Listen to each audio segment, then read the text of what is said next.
Hello গাইবান্ধাবাসী, আপনারা কেমন আছেন? দেখুন শিশু পার্কটি, আরও ভিতরে অনেক কিছু আছে দেখার মতন। চলুন তাহলে দেখি। দেখুন কত সুন্দর গাইবান্ধা শিশু পার্ক। এই শিশু পার্কে সবাই আসে, আপনারা সবাই দেখুন।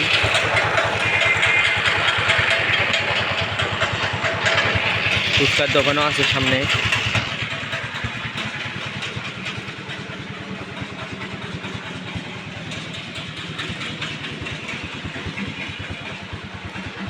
সবাই ভালো থাকবেন আর কমেন্টে সবাই কিছু জানাবেন।